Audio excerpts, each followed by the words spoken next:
한 해를 마무리하는 연말, 유독 각종 범죄가 끊이질 않는데요. 안전하고 행복한 연말을 보내기 위한 프로젝트, 연말에 생길 수 있는 각종 범죄들을 파헤쳐봅니다.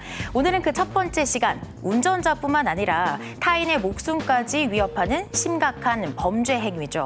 음주운전에 대해 배한진 변호사와 함께 살펴보겠습니다. 변호사님 어서 오십시오. 네, 안녕하십니까. 배한진 변호사입니다. 네, 반갑습니다. 네, 음주운전하면 빼놓을 수 없는 명언이 있습니다. 술은 마셨지만 음주운전은 하지 않았다. 변호사님, 이전에 검찰에 계셨던 걸로 알고 있는데 실제로 이런 분들이 많이 계신가요? 네, 맞습니다. 실무상 굉장히 좀 많습니다. 왜냐하면 이제 음주운전이라는 게 그 음주 이후에 면허 취소 정지 같은 그런 이제 행정처분이 따르기 때문에 생계로 운전하시는 분들 입장에서는 굉장히 좀 불이익이 크거든요. 그렇기 때문에 음주운전으로 단속됐을 때 그거를 빠져나가기 위해서 전형적으로 좀 많이 쓰는 변명이 한 두 가지가 있습니다. 첫 번째가 바로 음주운전 이후에 추가로 술을 더 마셨기 때문에 그 수치가 이제 정확하지 않다라고 다투는 게 한 가지가 있고 두 번째는 이제 운전자 바꿔치기. 그러니까 조수석에 앉은 사람이랑 단속 이후에 이제 위치를 바꿔서 다른 사람이 운전했다라고 이렇게 주장하는 경우가 있죠. 네. 이렇게 발뺌하면 넘어갈 수 있을 거라고 생각하시는 분들이 생각보다 굉장히 많은 것 같은데요. 특히 연말이면 이렇게 대대적인 음주운전 단속이 진행이 됩니다. 현장에선 어떤 일이 생길지 먼저 영상으로 만나보겠습니다.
네, 이렇게 음주운전 사고 현장을 보니까요. 아슬아슬하기만 하는데 음주 수정을 거부하려고 이 접촉 사고에 중앙선 침범까지 하면서 일이 눈덩이처럼 더 이렇게 커지는 상황을 저희가 봤는데요.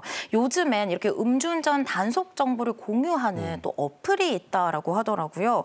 이 앱을 확인하면 음주운전 단속을 좀 피할 수 있는 겁니까? 네, 저도 사실 그 검사 재직 시절에 그 이제 피의자 조사를 하면서 피의자들이 이런 앱을 사용하기도 한다라는 얘기를 듣고 실제로 그 앱을 이제 설치해서 한번 사용을 해봤는데 그 원리가 우리가 요즘 그 휴대폰으로 내비게이션 많이 보시는데 사고가 나는 경우에 이제 실시간으로 사고 장소를 입력하면 전국의 이제 내비게이션 사용자들이 공유되는 그런 시스템처럼 이 음주운전도 그 이용자들이 자발적으로 자기가 이제 단속 지점에서 이제 음주 측정에 응했다라고 하면 그 지점을 이제 등록해 놓으면 그 앱을 사용하는 사용자 전체에게 공유되는 그런 원리거든요. 그렇기 때문에 사실 사용자들의 임의적인 협조에 따라서 그 지점, 단속 지점이 공유되는 것이기 때문에 사실 정확하지가 않습니다. 그래서 그 앱을 믿고 뭐 제3의 장소로 이탈을 했지만 그 다른 곳에서 또 음주 단속을 하게 되면 그 부분에서 또 놀라서 또 사고가 발생할 수 있는 그런 위험이 있습니다. 그래서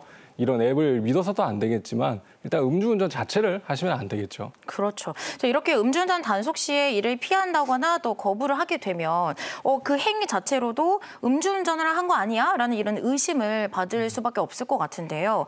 음주운전 단속에서 이 혈중 알코올 농도 측정을 거부하는 경우에는 어떻게 되나요? 네, 그런 경우에 이제 도로교통법 148조 2에 따라서 음주 측정 거부로 이제 처벌받게 됩니다. 근데 이제 여기서 처벌 규정을 보면 좀 억울한 경우가 있으실 수 있는 게 음주 측정 자체를 거부하게 되면 그 혈중 알코올 농도의 구간에 따라서 우리가 그 처벌을 달리하는데 네. 0.08% 이상의 측정 수치가 나온 것과 동일하게 이제 처벌을 합니다. 그렇기 때문에 사실은 음주 측정에 응했다라고 하면 내가 이제 0.03 정도 수치가 나올 수 있었음에도 그걸 거부하면 더 이제 높은 형으로 처벌이 될 수가 있기 때문에 이런 경우에는 협조를 하시는 게 맞습니다. 그렇군요. 자, 이번에는요, 일상 속에서 발생할 수 있는 음주운전 문제 사례를 통해 확인해 보겠습니다. 술을 마신 후 대리운전 기사를 부른 A씨. 날이 추워서 차 안으로 들어갔는데요. 히터를 켜기 위해 시동을 걸었는데 그만 실수로 기어를 건드리며 차가 조금 움직였습니다. 술집에서 A씨가 나온 것을 보고 있던 B씨는 음주운전을 한 것으로 판단해서 경찰에 신고를 했는데요. A씨는 음주운전으로 처벌을 받을까요? 자, 이번 케이스 같은 경우에는 음주운전을 하려던 의도는 없었습니다. 다만 이제 차가 움직인 경우인데 다른 사람이 보기에는 충분히 오해할 수 있는 소지가 있어 보이거든요. 자, 이런 경우도 음주운전에 해당이 될까요? 일단 결론부터 말씀드리면 해당되지가 않습니다. 이 말씀드린 사례 자체가 네. 대법원 판례 사안이거든요. 그러니까 도로교통법상 음주운전, 운전에 해당된다는 의미가 운전이라는 것은 차의 본래적 용법에 따라 사용을 해야 된다는 거예요. 그래서 차를 시동을 걸어서 움직이는 게 이제 보통의 용법인 것인데 네. 이런 경우, 그러니까 차를 이제 고의로 운전한 것이 아니라 뭐 히터를 틀기 위해서 시동을 걸었다가 기어를 이제 실수로 건드려서 움직인 경우에는 고의로 운전한 것이 아니기 때문에 처벌을 받지가 않습니다. 물론 이제 실무상으로 이렇게 차량 내부에서 내가 이제 운전을 뭐 의도적으로 하지 않았다는 걸 증명하는 거는 사실 블랙박스나 뭐 목격자가 없이는 네. 좀 어려운 일일 수는 있습니다. 네. 이런 경우는 아니다. 네. 알겠습니다. 계속해서 음주운전 관련 또 다른 사례 살펴보겠습니다. 네, 새벽까지 이어진 회식에 과음을 한 D씨. 대리운전을 통해 집으로 귀가했는데요. 회의 준비를 위해 아침 일찍 나서다 음주운전 단속에 걸리고 말았습니다. 술이 다 깬 건 아니지만 음주운전에 해당할 정도라고 생각하진 않았는데요. 이런 경우도 처벌이 되나요? 이런 경우 좀 많은 것 같아요. 네. 술을 마셔서 그 날에는 집에 잘 귀가를 했는데 다음 날 아침에 이제 운전이 문제가 되는 경우인데요. 네. 이런 경우에도 처벌이 될까요, 변호사님? 네, 이게 이제 속칭 우리가 이른바 말하는 숙취운전이라는 것인데 숙취운전. 네, 네. 숙취운전도 당연히 처벌받을 수 있습니다. 왜냐하면 아까 말씀드렸다시피 음주운전도 고의범이거든요. 자기가 이제 술에 취했다는 걸 알면서도 운전하면 처벌받는 범죄인데 네. 여기에 고의에는 확정적으로 내가 술에 취했다고 이제 인식한 다음에 운전하는 그런 유형의 범죄도 당연히 처벌받겠지만 내가 전날에 술을 너무 많이 마셔가지고 아침에도 내가 이제 숙취가 좀 있다. 호흡 측정을 하면 음주 수치가 나오겠다라는 걸 예상할 수 있음에도 이렇게 음주를 한 경우에는 미필적 고의의 영역이기 때문에 이런 경우에도 음주운전으로 이제 처벌받을 수 있습니다. 실제로 제가 뭐 검사 때나 변호사 때나 많은 음주운전 사건을 처리를 해봤지만 네. 그 과정에서 운전자들이 숙취운전이기 때문에 고의가 없었다. 이렇게 주장하는 경우는 사실 없었습니다. 그랬군요. 네. 이렇게 자고 다음 날 운전을 한 것도 음주운전의 고의가 인정이 된다니까 주의를 해야 될 것 같은데요. 네. 그렇다면 형량을 정할 때 감경이 될 만한 요소는 혹시 없을까요? 감경 요소. 네. 일반적으로 저희가 뭐 숙취운전의 경우에 감경을 한다라는 그런 양형 인자는 없거든요. 대법원 양형 기준을 보면 그런 이제 숙취운전 감경은 없지만 다만 그 대법원 양형 기준상 운전 경위의 동기에 참작할 만한 사유가 있는 경우에는 감경을 하게 돼 있습니다. 근데 사실 숙취운전이라는 것은 좀 억울한 측면이 분명히 있지 않습니까? 네. 내가 이제 하룻밤을 자고 컨디션이 괜찮은 상황에서 이제 운전을 한 건데 네. 이런 경우에까지 이제 음주운전을 똑같은 확정적 고의를 가지고 한 사람과 똑같이 처벌하면 너무 불이익하니까 이런 경우에는 실제로 이제 수치 자체도 0.03을 근소하게 이제 그 0.03%를 근소하게 이제 넘는 경우에는 선처의 가능성이 있습니다. 그렇군요. 숙취 운전 주의해야겠습니다. 순간의 잘못된 선택은 더 큰 화를 불러오기도 하는데요. 사례를 통해 확인해 보겠습니다. 술을 마시고 운전하던 G씨와 동승자 I씨, 다른 자동차와 접촉 사고가 나자 차를 버리고 도주했는데요.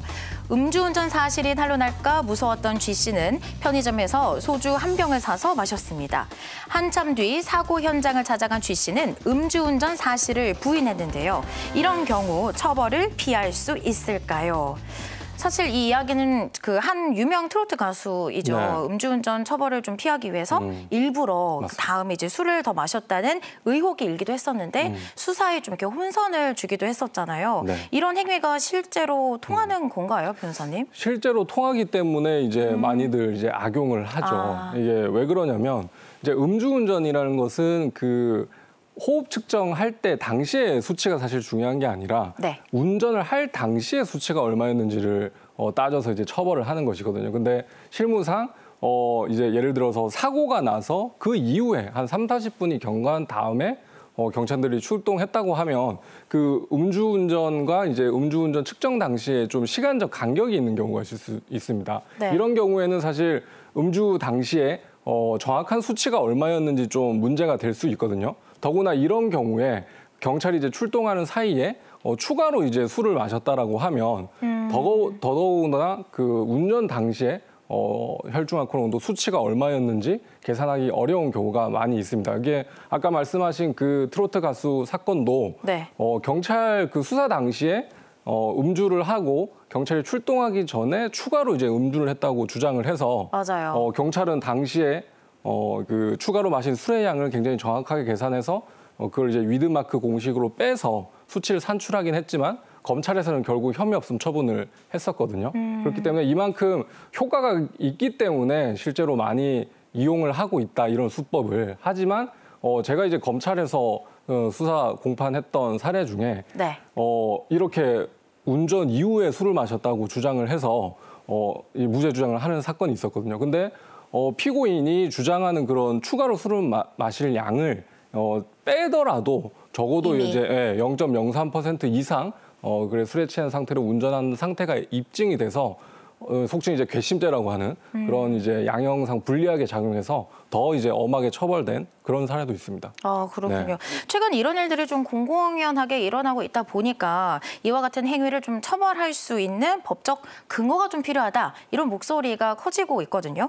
지난달이었습니다. 이 술타기, 이 수법 등을 통한 음주 측정 방해 행위를 금지하는 법안이 국회를 통과했다고 하더라고요. 어떻습니까? 네, 맞습니다. 이게 그 아까 또 유명 트로트 가수 이름을 일단 뭐시 뭐 방지법이 이게 팬들은 그게 이름을 그렇게 붙이면 안 된다 뭐 되냐 뭐 이렇게 이제 논란이 됐던 바로 그 조항이거든요. 그래서 네. 개정된 도로교통법 148조의 2 제2항에 이제 신설된 조항인데 음주 운전으로 단속된 이후에 그 측정을 방해하기 위해서 추가로 이제 술을 마시는 네. 음주 운전 측정 방해 행위를 처벌하는 조항이 신설이 됐고 내년 6월부터 이제 시행될 예정입니다. 그렇군요. 앞선 사례에서는 이제 동승자도 있었는데 만약에 이 동승자가 음주운전을 했다는 사실을 알면서도 차에 탔다면 법적으로는 좀 문제될 부분이 혹시 없는 걸까요? 있습니다. 이제 음주운전을 하는 운전자의 차량에 동승한 사람의 경우에는 방조 행위로 이제 처벌받을 수 있습니다. 하지만 이제 실무상 조수석에 뭐 같이 동승했다는 사유만으로 음주운전 방조로 처벌되진 않고 좀 더 이제 소극적으로나 적극적으로 뭔가 어떤 행동을 해야 됩니다. 그래서 방조범의 기본 원리상 이 정범이라고 할 쓴 운전자가 술에 취한 상태를 인식한 건 이제 당연한 전제고 그럼에도 내가 이제 집에 가야 되니까 좀 데려다 달라고 이제 요청해서 조수석에 동승을 하거나 아니면 같이 이제 술을 마셨는데 너가 이제 술 덜 취한 것 같으니까 너가 대신 운전해라고 네. 해가지고 같이 타는 경우 이런 경우에는 방조범으로 처벌될 수 있습니다. 그렇군요. 자, 이렇게 음주운전은 단 한 번의 사고로 관련자들의 삶을 송두리째 빼앗기도 하는데요. 사례를 통해 확인해 보겠습니다. 소주 한 병을 마신 상태로 시속 150km 이상을 달린 제이 씨. 중앙선을 넘는 사고로 2명의 사상자를 내고 차량도 완전히 파손이 됐는데요. 이 사고로 인해 제이 씨는 사망보험금 6억 원, 차량 전손 비용 1억 원, 도로 복구비 1억 원 등 약 8억 원의 지급을 해야 하는 상황에 이르렀습니다. 보험으로 해결할 수 있을까요? 자, 한순간에 잘못된 선택이 이렇게 돌이킬 수 없는 결과까지 초래를 했는데요. 피해 보상비부터 복구비까지 돈이 굉장히 많이 들어갑니다. 보험으로 해결할 수 있나요, 변호사님? 네, 그게 이제 특약사항으로 뭐 어떻게 규정돼 있냐 따라 다르겠지만 네. 이제 보통 이제 특약에는 음주운전 사고 같은 경우, 그러니까 운전자의 고의 또는 중과실로 이제 사고가 난 경우에는 보험금을 이제 지급 거절할 수 있다라는 규정을 보통 두고 있거든요. 네. 그렇기 때문에 이렇게 특약으로 음주운전 사고 같은 경우에 보상 범위에 포함이 안 되면 뭐 대인 사고 같은 경우에는 상대방의 치료비와 합의금을 지급을 해야 되고, 그리고 대물적인 그런 손해에 대해서도 배상을 해야 되니까 사실 그 보상 금액이 어마어마하죠. 그리고 이런 이제 민사적인 손해배상 문제뿐만 아니라 보통의 이제 그 직장인분들은 이제 취업 규칙이라는 게 회사에 있거든요. 네. 그런 취업 규칙에는 집행유예 이상 처벌을 받게 되면 이제 당연퇴직한다라는 규정을 두고 있어서 이런 경우에 사실 실직의 위험도 있기 때문에 더 이제 큰 불이익이 있을 수 있습니다. 네. 그런데 이렇게 음주운전 특징 중 하나에 높은 재범률이 있더라고요. 그만큼 상습범이 좀 많다라는 건데 이유는 뭘까요? 일단 두 가지 이유가 있을 수 있겠는데, 첫 번째는 음주운전 처벌 수위가 일단 기본적으로 낮으니까 재범을 하는 것 같습니다. 이 실무적으로 저희가 뭐 의뢰인분들이나 뭐 그런 분들을 만나보면 사실 집행유예 이하의 그런 처벌은 처벌이 아니라고 생각하는 경우가 많거든요. 그래서 내가 감옥을 가지 않으면 뭐 사실은 이제 뭐 봐준 거다, 선처받은 거다라는 생각이 들기 때문에 네. 다시 또 재범으로 이어지는 것 같고요. 두 번째는 하나의 또 이게 주사라고 저는 생각하는 측면도 있습니다. 이런 사례도 있었어요. 제가 검사 때 음주운전으로 이제 처벌되면 음주 면허가 이제 취소가 되지 않습니까? 네. 그럼 운전을 할 수 없고 운전을 하게 되면 무면허 운전으로 처벌을 받는데 네. 이 재판 날, 그러니까 재판이나 조사를 받으러 오는 날에 자차를 끌고 오시는 거예요. 아이고, 그러면 안 되잖아요. 그 자리에서 또 무면허 운전으로 단속되는 경우가 있거든요. 그런 것처럼 이 아까는 이제 말씀드린 건 무면허 운전 사례지만 그만큼 술을 마시면 내가 이제 기억 회로가 이제 운전을 해도 된다라는 그런 생각을 가지시는 것 같습니다. 그렇기 때문에 음주운전 재범률이 높다고 생각을 합니다. 그렇군요. 또 방금 음주운전 처벌이 좀 약하다라고 말씀을 해주셨는데 이게 어느 정도인가요? 일단은 그 현행 도로교통법상 0.03% 이상 술에 취한 경우, 그리고 0.08% 술에 취한 경우, 그다음에 0.2% 이상 술에 취한 상태를 나누어서 네. 그 수치가 이제 높아질수록 처벌이 더 강화되거든요. 사실 이 개정되기 전에 도로교통법 상에는 0.03%가 아니라 0.05% 이상인 경우에만 이제 처벌을 했는데 이제 처벌 수위를 이제 높이자는 그런 그 입법 취지를 개정을 해서 0.03% 이상으로 이제 이상인 경우에도 처벌을 하게 그렇게 개정이 됐습니다. 그리고 과거의 그 도로교통법상에는 세 번째 음주운전, 그러니까 첫 번째, 두 번째, 세 번째로 단속됐을 때 네. 이제 가중하는 처벌 규정이 있었다라고 하면 이번에는 그 음주 이제 소위 말해서 이진이죠. 재범부터 이제 가중하는 처벌을 두고 있어서 10년 내에 내가 음주운전으로 다시 이제 단속이 됐고 처벌된다라고 하면 더 이제 가중 처벌되는 그런 조항이 있습니다. 그렇군요. 그런데 변호사님, 이 상습적으로 음주운전을 하다가 자동차를 또 뺏길 수도 있다 이런 말이 있더라고요. 이렇게 되면은 뭐 차를 압수당하게 되는 건가요? 맞습니다. 이게 사실 도로교통법의 그 규정에 일반적으로 뭐 차를 압수한다라는 그런 몰수 규정을 두는 것은 아니고요. 이게 그 형법 48조에는 그 범행 도구로 사용된 물품에 대해서 이제 몰수할 수 있다는 규정을 두고 있거든요. 그렇기 때문에 사실 음주운전의 도구가 된 차량도 원칙적으로 이제 범행 도구로서 이제 몰수의 대상이 되는 겁니다. 하지만 전국에 사실 음주운전 사건이 얼마나 많겠습니까? 그럼요. 근데 이 차량은 뭐 다 사실 압수 몰수한다고 하면 보관할 수 있는 장소가 없다 보니까 실무적으로는 굉장히 이제 상습적으로 음주운전을 한 사람이나 대인 사고가 크게 발생한 이런 경우에 이제 몰수를 하고 있습니다. 그렇군요. 이렇게 상습 음주 운전자는 사고 이후에 차를 빼앗길 수도 있지만 차를 운전을 하려면 특정 장치를 또 이제 달아야 된다라고 하더라고요. 네. 그래도 이제 무엇보다 중요한 거는 이제 음주 운전이 뭐 이런 잠깐의 실수가 아니라 범죄임을 조금 인식을 하고 더 이상은 이런 똑같은 행위를 하면 안 될 텐데. 그렇죠? 맞습니다. 네. 그래서 이번에 그 경찰청에서 네. 10월 25일부터 음주 측정 방지 장치라는 것을 의무적으로 이제 달도록 규정을 하고 있거든요. 음주운전 네, 방지 장치. 예, 네. 그 요지는 5년 내에 음주운전으로 2번 이제 단속된 사람의 경우에 차량에 그 음주운전 방지 장치, 그러니까 운전자가 이제 호흡을 측정을 해서 차 안에서 네. 알코올 수치가 나오지 않는 경우에만 이제 시동이 걸리도록 하는 장치거든요. 그래서 이런 장치를 부착하는 것을 조건으로 이제 면허 자체를 교부를 하고 음주운전 이후에 이제 면허 취소가 예를 들어서 2년이 취소가 됐다라고 하면 그 취소된 만큼 2년 동안 다시 음주운전 그 방지 장치를 달고 이제 운전을 하는 것으로 이제 법이 개정이 됐습니다. 그래서 사실 이건 실질적으로 내가 이제 음주운전을 하는 거를 이제 방지하는 그런 효과가 있기 때문에 네. 굉장히 음주운전 방지에 좋은 대책이라고 생각을 합니다. 네. 나아가서 사실 음주운전이 아까 그 제가 뭐 음주운전 단속 앱 얘기 말씀드렸지만 네. 이렇게 이제 단속되지 않고 넘어가는 범죄, 우리가 암수율이라고 하는데 그 암수율이 상당히 이제 높은 범죄군이거든요. 그래서 내가 이제 단속되지 않으면 그만이라는 그런 이제 아니라는 생각보다는 네. 좀 경각심을 가져야 될 것 같고 음주운전으로 특히나 대인 사고가 나는 경우에 그 피해자나 이제 피해자 유족들은 사실은 뭐 회복할 수 없는 그런 피해가 있는 것이거든요. 그렇기 때문에 음주운전은 곧 이제 살인행위다라는 경각심을 가지고 경각심을 가지셨으면 좋겠고 연말연시 술자리 많으실 텐데 꼭 이제 대리운전 이용하시기 바랍니다. 네, 그래야겠습니다. 이렇게 음주운전의 위험성은 아무리 강조해도 지나치지 않는데요. 이번 달 혹시 송년회 등 술자리 모임 계획 있으실까요? 한 잔이라도 하시는 경우에는 꼭 대중교통이나 대리운전 이용하시길 바랍니다.